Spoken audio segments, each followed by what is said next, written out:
ನಮಸ್ಕಾರ. ನಾನು ವೈದ್ಯ ಸಮರ್ಥ ಬೀರಾವ್, ಅಮೃತ ಆಯುರ್ವೇದಿಕ್ ಸೆಂಟ್ರಲ್ಲಿ ಪ್ರಾಕ್ಟೀಸ್ ಮಾಡ್ತಾ ಇರೋದು.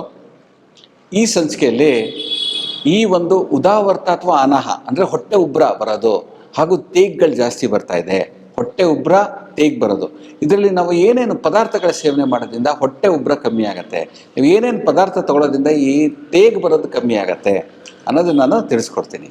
ಈ ಉದಾವರ್ತ ಅಥವಾ ಅನಾಹ ಅಂದರೆ ಈ ಹೊಟ್ಟೆ ಉಬ್ರ ಅಥವಾ ತೇಗ್ಗಳು ಬರೋದಕ್ಕೆ ಒಂದು ಮುಖ್ಯವಾಗಿರೋ ಕಾರಣ, ವಾಯು ಕೆಳಗಡೆ ಹೋಗೋ ಬದಲು ಮೇಲೆ ಬರೋಕ್ಕೆ ಶುರು ಆಗುತ್ತೆ. ಎರಡು ಕಡೆನೂ ಬ್ಲಾಕ್ ಆದರೆ ತಿರುವಗತಿಯಲ್ಲಿರುವಾಗ ಹೊಟ್ಟೆ ಉಬ್ರ ಆಗುತ್ತೆ, ಅಂದರೆ ಹೊಟ್ಟೆ ಮುಟ್ಟಿದ್ರೆ ಒಳ್ಳೆ ಬಲೂನ್ ಥರ ಇರುತ್ತೆ. ಇದಕ್ಕೆ ಮೊದಲನೇದಾಗಿರೋದು ಪಥ್ಯಗಳು ಏನೇನು ಮಾಡಬೇಕು ಅಂತ ನಾನು ವಿವರಿಸ್ಕೊಂಡು ಹೇಳ್ತೀನಿ. ದೇಹದಲ್ಲಿ ಮಸಾಜ್ ಮಾಡ್ಕೊಬೇಕು. ನೀವು ರೆಗ್ಯುಲರ್ ಆಗಿ ಒಂದು ಬಟ್ಲಲ್ಲಿ ಎಳ್ಳೆಣ್ಣೆ ತೊಗೊಂಡು ಸ್ನಾನಕ್ಕೆ ಮುಂಚೆ ಮೈಯಲ್ಲೆಲ್ಲ ಹಾಕಿ ತಿಕ್ಕೊಬೇಕಾಗತ್ತೆ.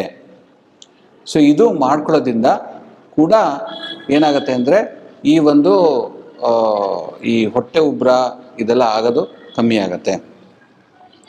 ನೀವು ನಾನ್ ವೆಜಿಟೇರಿಯನ್ಸ್ ಆಗಿದ್ದರೆ ನೀವು ಮಾಂಸ ರಸಗಳು, ಮೀನಿನ ರಸಗಳು ನೀವು ಸೇವನೆ ಮಾಡಬಹುದು. ಇದು ನಮ್ಮ ಗ್ರಂಥದಲ್ಲಿ ಹೇಳಿರೋದನ್ನು ನಾನು ವಿವರಿಸ್ತಾ ಇದ್ದೀನಿ. ಒಂದೊಂದಾಗಿ ಶ್ಲೋಕದಲ್ಲಿ ಏನೇನು ಹೇಳಿದೆ ನಾನು ವಿವರಿಸ್ತೀನಿ. ನಮ್ಮ ಗ್ರಂಥದಲ್ಲಿ ಮೊದಲನೇದು ಅವನು ಹೇಳಿರೋದು ಅಭ್ಯಂಗ ಮಾಡ್ಕೊಬೇಕು ಅಂತ. ಎರಡನೇದು, ನೀವು ನಾನ್ ವೆಜಿಟೇರಿಯನ್ಸ್ ಆಗಿದ್ದರೆ ಮಾಂಸ ರಸಗಳು, ಮೀನ ರಸಗಳು ಸೇವನೆ ಮಾಡೋದ್ರಿಂದನೂ ಕೂಡ ಈ ಹೊಟ್ಟೆ ಉಬ್ರ ತೇಗ್ಗಳು ಬರೋದು ಕಮ್ಮಿ ಆಗುತ್ತೆ. ನೆಕ್ಸ್ಟು, ಹರಳೆಣ್ಣೆ ಸೇವನೆ ಮಾಡೋದು. ಹರಳೆಣ್ಣೆ ಕ್ಯಾಸ್ಟರ್ ಆಯಿಲ್ ಅಂತ ಕರಿತೀವಿ. ಈ ಶೋಧಿತವಾಗಿರೋ ಹರಳೆಣ್ಣೆ ನೀವು ರಾತ್ರಿ ಅರ್ಧ ಚಮಚ ಅಥವಾ ಊಟದಲ್ಲಿ ಉಪಯೋಗಿಸ್ಕೊಬೋದು. ಅದು ಟೇಸ್ಟ್ ಆಲ್ಟರ್ ಮಾಡುತ್ತೆ. ಅದ್ರ ಬದಲು ಏನು ಮಾಡಬೇಕು ಅಂದರೆ, ನೀವು ಏರಂಡೆ ತೈಲ ಭರ್ಜಿತ ವೃಂತಾಕ ಅಂತ ಕರಿತೀವಿ.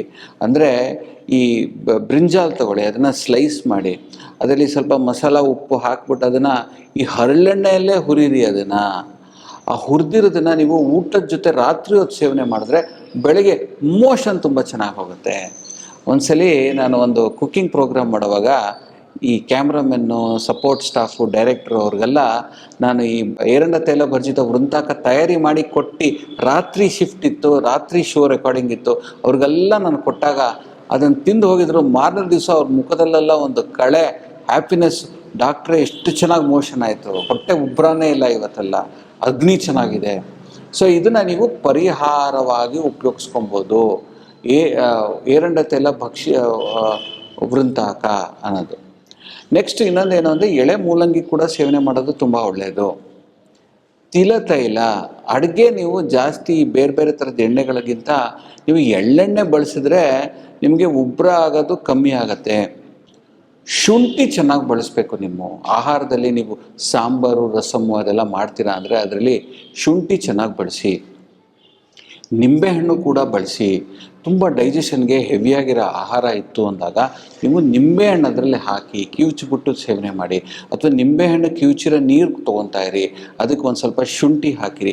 ಅದು ಏನಾಗುತ್ತೆ ಅಂದರೆ ಫುಡ್ಡೆಲ್ಲ ತಿಂದು ಡೈಜೆಸ್ಟ್ ಆಗಿ ಗ್ಯಾಸು ಕೂಡ ಕ್ಲೀನಾಗಿ ಹೊರಗೆ ಹಾಕತ್ತೆ. ಈ ಪರಮ ಮದ್ದುಗಳು ಅಂದರೆ ಒಂದು ಹರಳೆಣ್ಣೆ, ಇನ್ನೊಂದು ಹೇಳ್ತೀನಿ, ಅಳಲೆಕಾಯಿ ನೀವು ಸ್ವಲ್ಪ ತೊಗೊಂಡು ಅಗಿಯೋದು, ಅದರದ್ದು ಪುಡಿ ನೀವು ಸ್ವಲ್ಪ ಜೇನುತುಪ್ಪದಲ್ಲಿ ಮಿಕ್ಸ್ ಮಾಡಿ ಸೇವನೆ ಮಾಡೋದು, ಅಥವಾ ಎಣ್ಣೆಯಲ್ಲಿ ಮಿಕ್ಸ್ ಮಾಡಿ ಸೇವನೆ ಮಾಡೋದು. ಇದನ್ನು ನೀವು ಹರಳೆಣ್ಣೆ ಜೊತೆ ಇನ್ನೊಂದೇನು ಅಂದರೆ ಅಳಲೆಕಾಯಿ ನೀವು ಸೇವನೆ ಮಾಡೋದ್ರಿಂದ ಕೂಡ ವಾತ ಕರೆಕ್ಷನ್ ಆಗುತ್ತೆ. ಆ ವಾತ ಕರೆಕ್ಟ್ ಆಯಿತು ಅಂತ ದೇಹದಲ್ಲಿರೋ ಕಾಯಿಲೆಗಳೆಲ್ಲ ಸಮಸ್ಯೆಗಳು ವಾಸಿ ಆಗುತ್ತೆ. ಇನ್ನೊಂದೇನು ಅಂದರೆ ಲವಂಗ ಕೂಡ ನೀವು ಹೊಟ್ಟೆ ತುಂಬ ಉಬ್ರ ಆಯಿತು ಅಂದರೆ ಲವಂಗ ನೀವು ಜಾಸ್ತಿ ಹಾಕಿರೋದು ಸೇವನೆ ಮಾಡಿದ್ರೆ ಕೂಡ ಹೊಟ್ಟೆ ಉಬ್ರ ಕಮ್ಮಿ ಆಗುತ್ತೆ. ಮತ್ತೊಂದು ಒಳ್ಳೆ ಅಡುಗೆ ಪದಾರ್ಥ ಅಂದರೆ ಹಿಂಗು, ಲವಂಗ, ಶುಂಠಿ, ಆಮೇಲೆ ನಿಂಬೆಹಣ್ಣು, ಇದೆಲ್ಲ ಸೇವನೆ ಮಾಡೋದ್ರಿಂದನೂ ಕೂಡ ಈ ಗ್ಯಾಸು ತುಂಬ ಚೆನ್ನಾಗಿ ಈಚೆ ಹೋಗುತ್ತೆ, ಹೊಟ್ಟೆ ಉಬ್ರ ತುಂಬ ಕಮ್ಮಿ ಆಗುತ್ತೆ. ಇದ್ರ ಜೊತೆಗೆ ಇನ್ನೊಂದು ಏನು ಹೇಳ್ತೇನೆ ಅಂದರೆ, ಒಣ ದ್ರಾಕ್ಷಿ ಕೂಡ ಸೇವನೆ ಮಾಡೋದು ಡೈಜೆಷನ್ನು ಚೆನ್ನಾಗಿ ಇಂಪ್ರೂವ್ ಆಗುತ್ತೆ. ಮತ್ತೊಂದು ಏನು ಅಂದರೆ ಗೋಮೂತ್ರ ಸೇವನೆ ಮಾಡೋದು ತುಂಬ ಕಮ್ಮಿ ಇದೆ, ಬಟ್ ಗೋಮೂತ್ರ ಸೇವನೆ ಮಾಡೋದು ತುಂಬ ಒಳ್ಳೆಯದು. ಎಲ್ಲ ಥರದ್ದು ಉಪ್ಪುಗಳು ಸೇವನೆ ಮಾಡಿ. ಹೊಟ್ಟೆ ಉಬ್ರ ಆಯ್ತಾ, ಪಾನಿಪುರಿ ತಿನ್ನಿ. ಆ ಪಾನಿಯಲ್ಲಿ ಬೇರೆ ಬೇರೆ ಥರದ್ದು ಕರಿ ಉಪ್ಪು, ಸೈಂಧಾ ನಮಕ್ಕು, ಬೇರೆ ಬೇರೆ ಉಪ್ಪುಗಳು, ಕ್ಷಾರಗಳು ಸೇರಿಸ್ತಾರೆ. ಅದು ತೊಗೊಳೋದ್ರಿಂದ ಕೂಡ ಹೊಟ್ಟೆ ಉಬ್ರ ಕಮ್ಮಿ ಆಗುತ್ತೆ. ಕೊನೆಯದಾಗಿ ಹೇಳೋದೇನು ಅಂದರೆ, ಉಪವಾಸ, ಲಂಘನ ಮಾಡೋದ್ರಿಂದನೂ ಕೂಡ ನಿಮ್ಮ ಹೊಟ್ಟೆ ಉಬ್ರ ಮೇಲ್ಮೇಲೆ ಬರೋದು ಕಮ್ಮಿ ಆಗುತ್ತೆ. ಮುಂದಿನ ಸಂಚಿಕೆಯಲ್ಲಿ ಮತ್ತೊಂದು ಕಾಯಿಲೆ ನೋಡೋಣ. ಅಲ್ಲಿವರೆಗೂ ನಮಸ್ಕಾರ.